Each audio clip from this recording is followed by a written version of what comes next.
Okay, so today we're diving into a case that I think you'll find really um, fascinating and disturbing in equal measure. Yeah, this one's definitely stayed with me. It's the unsolved murders of Mary Cooper and her daughter, Susanna Stodden.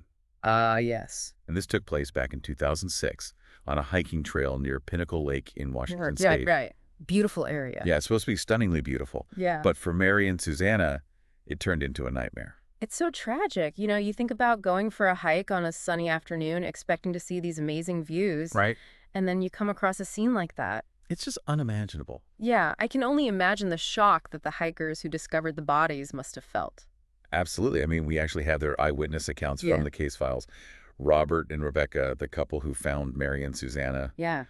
they described feeling this instant chill, like something was terribly wrong. Well, yeah, finding two women, partially undressed, lying lifeless just off the trail, Right.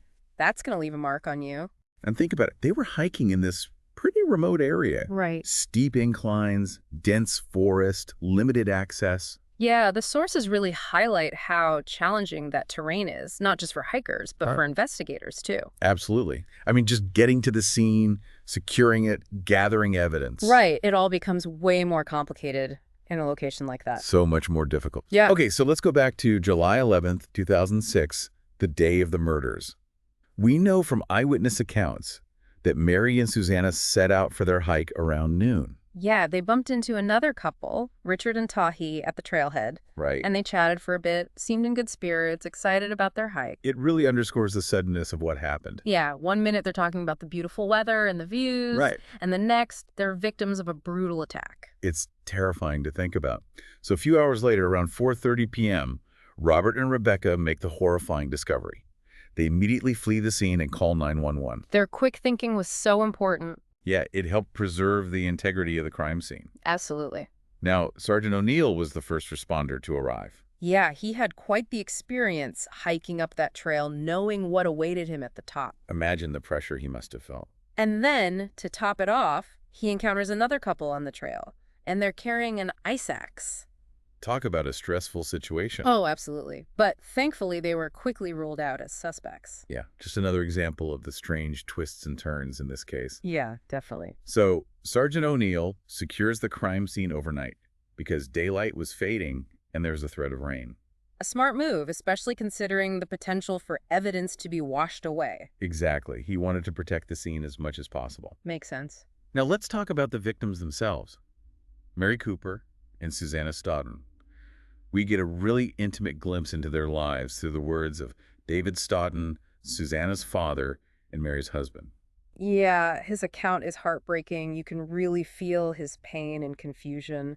Yeah, he talks about how Mary was this brilliant woman involved in political discourse. Right. And Susanna, she was a passionate environmental educator, had such a bright future ahead of her. It's just tragic. Absolutely. Yep. And the fact that there's no clear motive, no signs of robbery or sexual assault, makes it even more baffling. Yeah, that really throws a wrench into things. Why were they targeted? Who would want to harm them?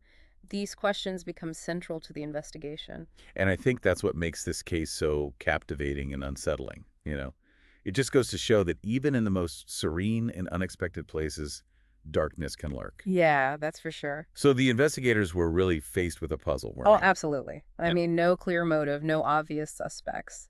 And the challenging terrain, the rain, Yeah. it all made their job so much harder. Right from the get-go, the sources really emphasized just how extensive that initial investigation was. Oh, yeah. Canvassing for witnesses, setting up cameras, reviewing video footage, meticulously collecting evidence. Yeah, but the rain that started the night of the murders, that definitely complicated things. It's like trying to solve a mystery with half the pieces missing. Yeah, exactly. Now, understandably, the initial focus of the investigation was on David Stoughton. Well, yeah, he was Susanna's father and Mary's husband. Right, so naturally he became a person of interest. And the source material mentions that he even took multiple polygraph tests. Yeah, but the results were inconclusive. So the suspicion kind of lingered around him for years, didn't it? It did, and it makes you wonder how that impacted the investigation. Like, did it prevent them from exploring other leads as thoroughly as they could have?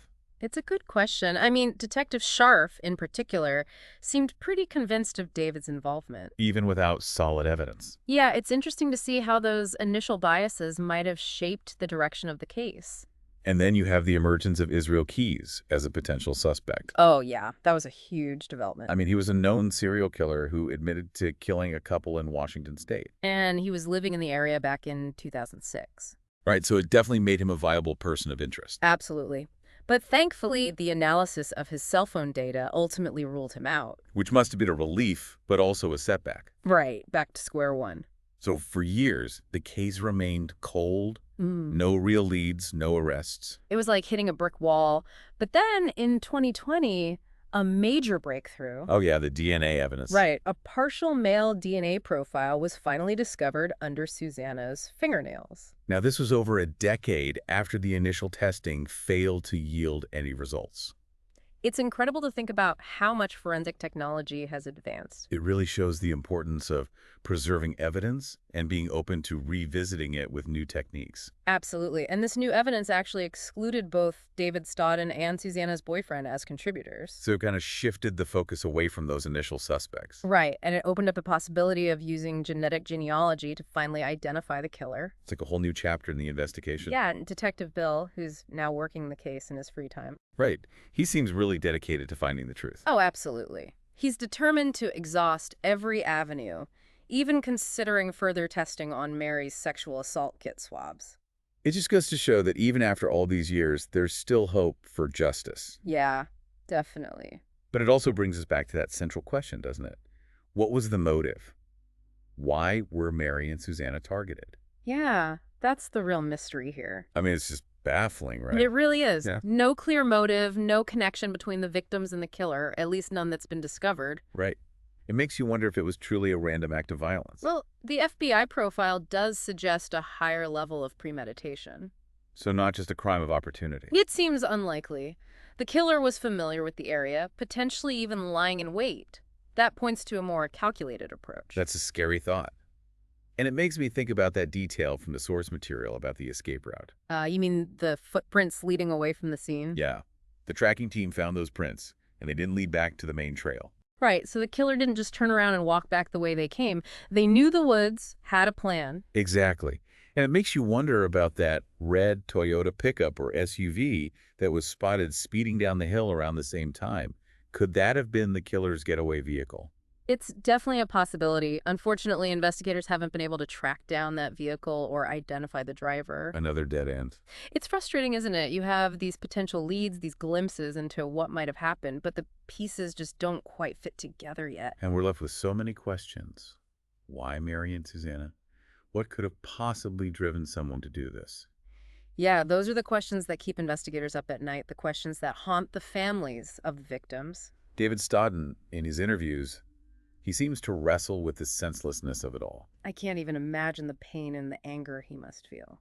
He puts forward this theory that maybe it was a crime of opportunity, someone carrying a gun who took advantage of the situation. It's possible, of course, but that FBI profile, with its emphasis on premeditation, makes it seem less likely. So what are we left with? What's the takeaway here? Well, I think this case really highlights the complexities of human nature, the darkness that can lurk beneath the surface. It's a stark reminder that even in the most beautiful and serene places, evil can exist. It's unsettling to think about. It makes you question your sense of safety, even in places where you should feel secure. Absolutely. But it also highlights the importance of resilience, of hope, of the ongoing pursuit of justice. Despite the years that have passed, the investigation is still active. Right. Thanks to the dedication of people like Detective Bill. Exactly. He's not giving up. And with the advancements in DNA technology, especially genetic genealogy, there's a real chance that the killer might finally be identified. That's encouraging to hear. There's still hope for answers. And that's what we have to hold on to. We have to remember Mary and Susanna, their lives, their families, the impact this tragedy has had. We have to keep their memory alive and never stop seeking the truth. I think that's a powerful message. And if anyone out there listening has any information about this case, no matter how small or insignificant it may seem, They should absolutely contact the authorities. it could be the missing piece that finally brings closure to this case and some measure of peace to those affected by this senseless tragedy. That's right. Even after all these years, even the smallest detail could make a difference. So that's it for our deep dive into the unsolved murders of Mary Cooper and Susanna Stodden. It's a case that continues to raise more questions than answers, a chilling reminder of the darkness that can touch even the most idyllic corners of the world. It's a case that stays with you, makes you think, makes you question, and ultimately, it's a case that underscores the importance of never giving up on the search for truth and justice.